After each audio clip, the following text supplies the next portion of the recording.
It started like any other day, quiet, peaceful, nothing out of the ordinary. But that all changed when a police officer showed up at this man's doorstep and refused to leave. At first, it seemed like a simple misunderstanding, just another routine visit. But as the minutes passed, the situation took a turn no one expected. The homeowner, standing firm on his rights, repeatedly asked the officer to leave his private property. Yet the officer wouldn't budge. Frustration grew, tension filled the air, and neighbors began to take notice. Was this a case of a power-hungry cop overstepping his authority, or was there something more to the story? The man pulled out his phone and started recording, determined to hold the officer accountable. What happened next left everyone stunned. Stay tuned, because this encounter is about to take an unexpected twist, one that will leave you questioning everything. The man's grip tightened on his phone as he kept recording. His voice was steady, but there was an edge of frustration. "You're on my property. I've asked you to leave." The officer, standing firm with his hands on his belt, didn't move.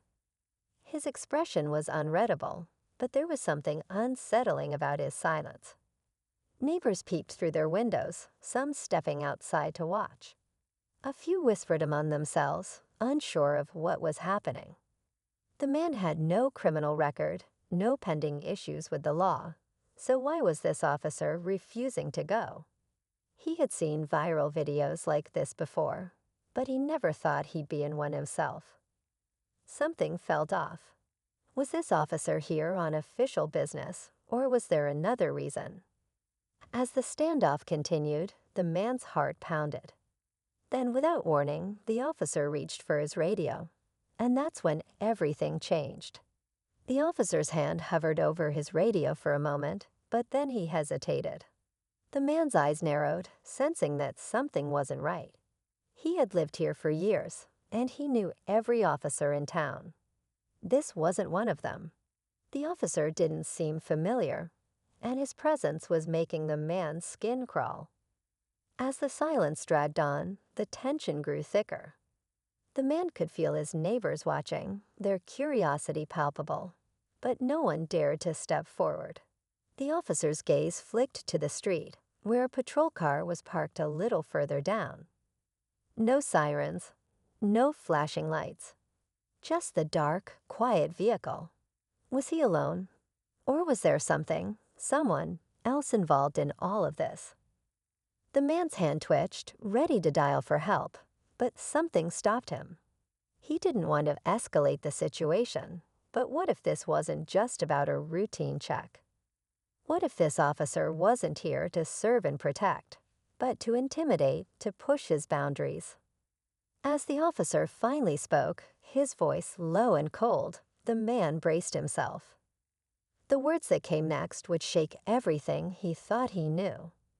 "You're not getting out of this that easily." The man felt a chill run down his spine. "What do you mean by that?" he asked, his voice steady but his mind racing. The officer didn't answer right away. Instead, he took a slow step forward, his boots crunching against the gravel driveway. The man instinctively stepped back, keeping his phone raised, the red recording light still blinking. The neighbors were still watching, but no one spoke. No one moved. It was as if they were frozen in place, waiting to see what would happen next. The man's heart pounded harder. He had done nothing wrong. He knew his rights. And yet, this officer was acting like he had something to hold over him. Then the radio crackled. A voice on the other end muttered something too low to hear, but whatever it was made the officer stiffen. His expression shifted just slightly, but it was enough to tell the man one thing. This wasn't going the way the officer had planned. Something was about to happen. He could feel it. And as the officer's fingers twitched near his belt, the man knew one thing for sure. He had only seconds to decide his next move. Before the man could react, another voice cut through the tension. "Step away from him." It wasn't from the radio, it was coming from the street. A second officer, This one in a different uniform was approaching fast. His expression was serious, his hand resting near his side, ready for anything. The first officer tensed, his entire stance shifting. He turned slightly, as if weighing his options, but didn't step back. The man's mind raced. If this second officer was real law enforcement, then who was the one standing in front of him? His gut had been right. Something was off. The second officer glanced at the man's phone, then locked eyes with him. "Are you okay?" That one question made everything feel even more real. The man nodded slowly, but his pulse was racing. The first officer still hadn't moved. He was caught exposed. But instead of backing down, he did something no one expected. He reached into his pocket, pulled something out, and tossed it onto the ground. The man's eyes flicked downward, and his stomach dropped. Whatever this was, it wasn't just a misunderstanding. It was something much bigger. The man's breath caught as he looked down. A small black wallet lay on the ground, its badge glinting under the light. But something was wrong. It wasn't a local police badge. The second officer noticed it too. His expression darkened. "That's not standard issue," he said firmly, stepping closer.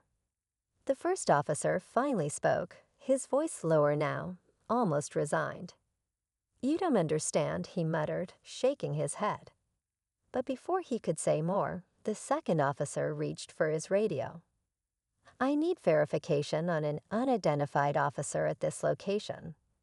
The man felt a wave of unease. Who was this guy?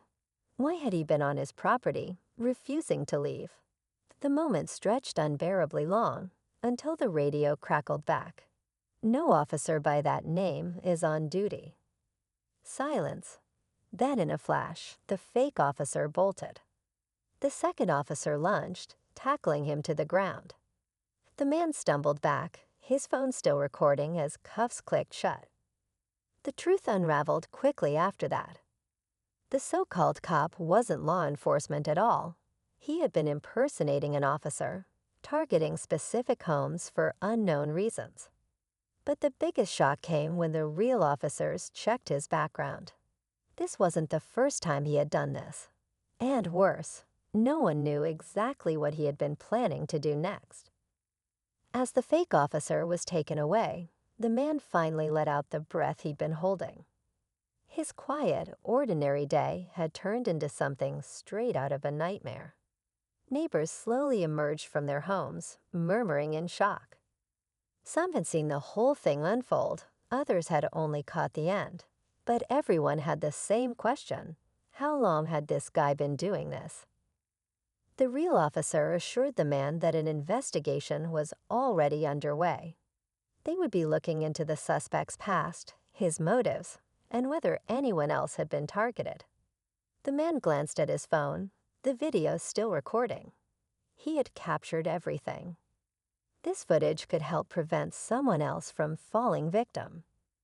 As the last patrol car drove away, he stood there for a moment, trying to process it all.